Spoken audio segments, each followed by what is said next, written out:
NIS board result क्या जल्दी दे सकता है? इस पर काम हो रहा है। हाँ बिल्कुल हो रहा है, और रिजल्ट जल्दी भी मिलने की पॉसिबिलिटी अभी बन गई है।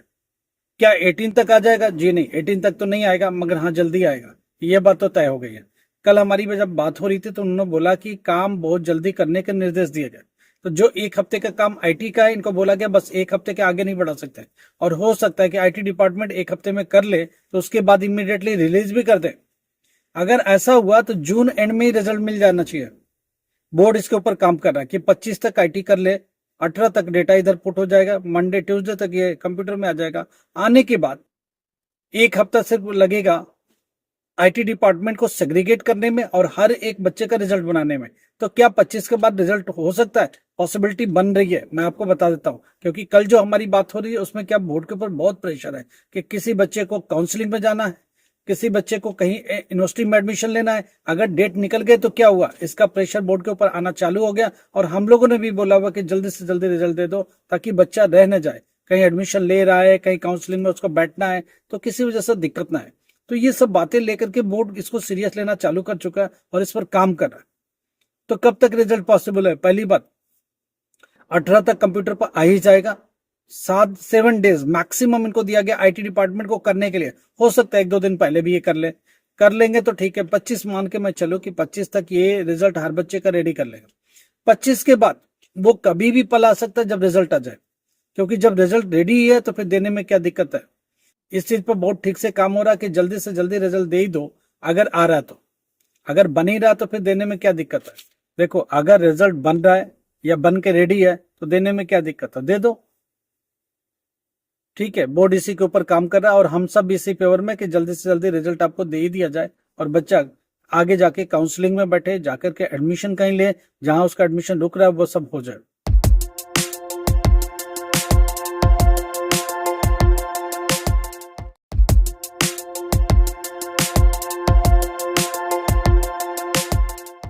नमस्कार, आदाब, सत श्री अकाल। Myself Ahmed sir, education at the rate Ahmed sir. आपको पता है हम लोग किस बारे में बात करते हैं? हम लोग एनआईएस के रिजल्ट के बारे में आजकल बात चल रही है।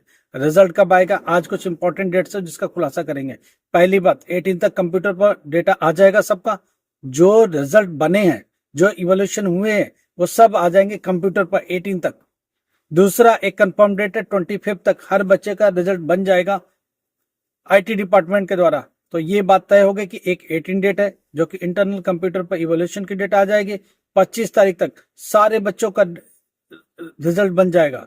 25 तारीख तक सारे बच्चों का रिजल्ट बन जाएगा, पर्सनली सबका रिजल्ट बन जाएगा, हर एक इंडिविजुअल का बन जाएगा। अब 25 के बाद क्या, एक डेट दी गई है कि 25 के बाद हम जैसे ही 25 को रेडी होता है उसके बाद इस पर तुरंत विचार करेंगे जल्दी से इमीडिएटली रिलीज करने के लिए। तो एक आशा बनी है कि जून एंड में भी रिजल्ट बोर्ड दे ही दे तो अच्छा है। और बहुत प्रेशर है बोर्ड के ऊपर, बढ़िया रिजल्ट दे दे। हम इस खुशखबरी का इंतजार करेंगे कि 25 के बाद क्या अपडेट आता है। और हर दिन कुछ ना कुछ होता है हलचल। जैसे कंप्यूटर पर 18 तक आ जाएगा, 18 तक आ जाता है तो मैं आपको इसके साथ अपडेट करूंगा कि बोर्ड इसके ऊपर क्या सोच रहा है कि जल्दी से 2-4 दिन में करना है, 5 दिन में करना है, एक हफ्ते में करना है। वैसे तो आईटी डिपार्टमेंट को एक हफ्ता दिया गया, 25 तक करने को दिया गया। तो 25 तक हमको नहीं लग रहा हो जाएगा। 25 तक तो ये कर लेंगे, रेडी कर लेंगे। 25 के बाद रिजल्ट जल्दी से जल्दी देने का प्रेशर होगा तो एक आध दिन में भी रिलीज किया जा सकता है। तो ये एक अच्छी बात है, जल्दी दे दे ताकि बच्चा काउंसलिंग में जाए और अपनी रिजल्ट दे करके उसके हिसाब से जेई में जहां भी काउंसलिंग के लिए जाना है, मेडिकल में जाना है, फार्मेसी में जाना है, नर्सिंग में जाना है, जहां भी स्टेट वाइज हो रहे काउंसलिंग उसमें जाके अपीयर हो और अपनी सीट कंफर्म करे। तो ये सारी बातें हो रही हैं और इसका फायदा बच्चों को मिलेगा।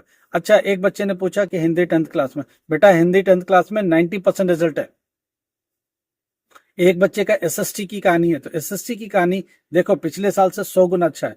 पिछले साल तक 50% के आसपास थी, इस बार बढ़ के 60% हो गई है। 60 से 62% तक की कहानी दिख रही है एसएसटी 10th क्लास। ठीक है, एक बच्चे का हिस्ट्री 12th क्लास की बात हो रही है। हिस्ट्री में देखो भर भर के लिखना होगा, जिन्होंने लिखा होगा वो पास हो जाएंगे। 60% हिस्ट्री की कहानी है। एक पेरेंट्स की क्वेश्चन है कि क्या सारे बच्चे पास हो जाएंगे? जी नहीं, कभी भी नहीं होता किसी बोर्ड में 100% पासिंग के। तो ये मान के चल रहे हैं कि बच्चा 100% पास नहीं होता। इस बोर्ड में जो पिछले बार का रिजल्ट था वहां से 10% ज्यादा बच्चा पास होगा, क्योंकि इस बार बोर्ड ने कोशिश करी है, बहुत ज्यादा बच्चों को निकालने की कोशिश करी है। अब बच्चा लिखेगा नहीं, ब्लैंक छोड़ के आएगा कॉपी में, तो वो ये मत सोचे कि मैं अपने आप पास हो जाऊंगा बैठे बैठाए। ऐसा होता नहीं है बोर्ड में, राइट। अच्छा, एक और क्वेश्चन है बच्चे का कि मैंने अपना जो कोड होता है, पेपर कोड होता है, वो गलत लिख दिया, क्या मैं फेल हो जाऊंगा? जी नहीं, इससे फर्क नहीं पड़ता। ए का बी, बी का सी अगर कर दिया, ठीक है, टीचर समझदार होते हैं, वो कुछ ना कुछ कॉपरेट करते हैं और ऐसी गलती के बच्चे को पनिश नहीं करते। राइट, तो इससे आपको बहुत ज्यादा फर्क नहीं पड़ेगा। ठीक है, एक बच्चे का और क्वेश्चन है, उस बच्चे का क्वेश्चन क्या है, मैं प्रैक्टिकल नहीं दिया 12th क्लास में, मैंने टीएम में नहीं दिया, मैंने थियरी में अपियर हुआ, क्या मैं पास हो जाऊंगा? जी नहीं, आप पास नहीं हो सकते। 100% पास नहीं हो सकते। क्यों नहीं हो सकते? प्रैक्टिकल अगर आपने नहीं दिया तो प्रैक्टिकल में ऑप्शन लिख के आएगा, और 12th क्लास में प्रैक्टिकल मैंडेटरी है, तो SYCP लिख के आएगा, still yet to be clear practical. आप जाके प्रैक्टिकल फिर से क्लियर करो। वो ये पूछ रहे हमें क्या करना पड़ेगा? अभी पहले रिजल्ट का वेट करो, जिन सब्जेक्ट में फेल दिया हुआ उन सब्जेक्ट में एग्जामिनेशन फीस भरो। एग्जामिनेशन फीस भरने के बाद टीएमए के लिए वो सब्जेक्ट खोलेंगे जिसमें अभी फेल हुए, टीएमए भी अपलोड करो। उसके बाद उनके पेपर में अगर प्रैक्टिकल में SYCP है तो सिर्फ प्रैक्टिकल में बैठो, अगर फेल हो तो SYCT अगर है तो सिर्फ थियरी में बैठो, अगर आप फेल ही हो तो प्रैक्टिकल थियरी दोनों में फिर बैठो वापस से। तो इन चीजों का ध्यान रखिए कि अगर आप प्रैक्टिकल में फेल है, SYCP है, तो सिर्फ प्रैक्टिकल में बैठना है, थियरी में SYCT है तो आपको थियरी में सिर्फ बैठना है। अच्छा, एक और बच्चे का क्वेश्चन है, सिर्फ UFM हिंदी में लगा है? जी नहीं, हिंदी का UFM से कोई लेना देना नहीं। UFM किसी भी सब्जेक्ट में लग सकता है और लगा भी है, हिस्ट्री में भी लगा है, ज्योग्राफी में भी लगा, राइट, हिस्ट्री, ज्योग्राफी, और एक और सब्जेक्ट है फिजिक्स में भी लगा है, बिहार के अंदर फिजिक्स में भी लगा, और हरियाणा के अंदर केमिस्ट्री इनसाइड में भी लगा, मैथमेटिक्स में जो इधर के एरिया है, पंजाब के एरिया, उधर मैथमेटिक्स में भी लगा हुआ। तो एक बात तो तय होगी, किसी भी सब्जेक्ट में यूएफएम लग सकता है। अगर आप पकड़े गए मौका बर्दात पर नकल करते हुए, चीटिंग करते हुए, मोबाइल खोल करके लिखते हुए, या एक दूसरे की कॉपी करते हुए, अगर मौका बर्दात पर फ्लाइंग ने पकड़ा है, या स्क्वाड ने पकड़ा है, या फिर स्कूल की टीम ने पकड़ा है, अगर उसने आपसे फॉर्म भरा लिया तो आपके ऊपर यूएफएम लग चुका है और यूएफएम का केस बनेगा। एक बच्चा बोलता है कि मैं गया था बोर्ड में और वहां एक एप्लीकेशन लिखवा लिया और मैं लिख के चला है, तो क्या एप्लीकेशन लिखने से आप छुटकारा पा गए? क्या एप्लीकेशन लिखने से आपको मुक्ति मिल गई? क्या एप्लीकेशन लिखने से आप एलिगेशन से बच जाएंगे? जी नहीं, वो एक आपका वर्जन है जो सुनना चाहता बोर्ड। देखिए, बोर्ड कल को लीगल एक्शन कोई लेता है तो एक ये होता है कि हमने नोटिस दिया, बोर्ड पूछता है, कोर्ट पूछता है क्या नोटिस दिया? जी हाँ, हमने नोटिस दिया। बच्चा आया? हाँ आया।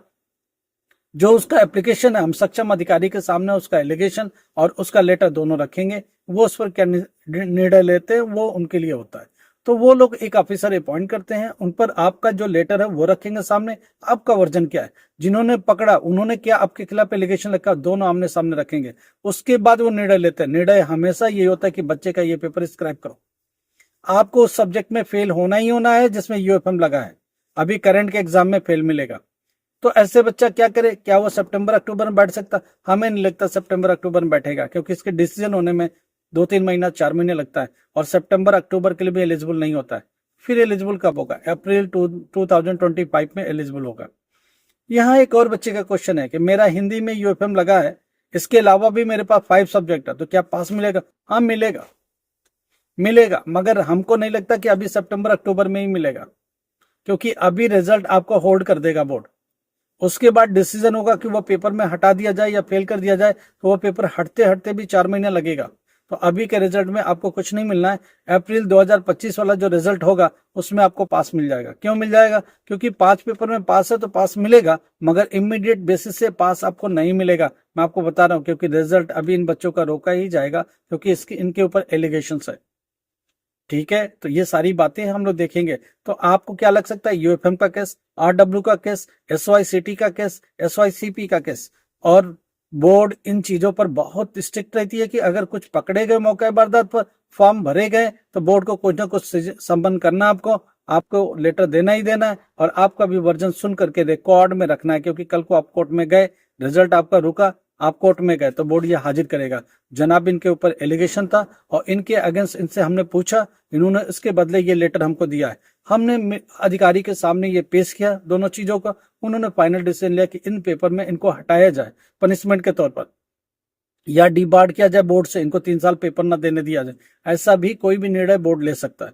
तो अभी देखते हैं बोर्ड क्या निर्णय लेता है। हालांकि बोर्ड इतना हार्श निर्णय नहीं लेता है, फिर भी लेट्स सी क्या करता है बोर्ड, इसको देखने वाली बात होगी। लाइक करो, सब्सक्राइब करो, शेयर करो। Thank you so much.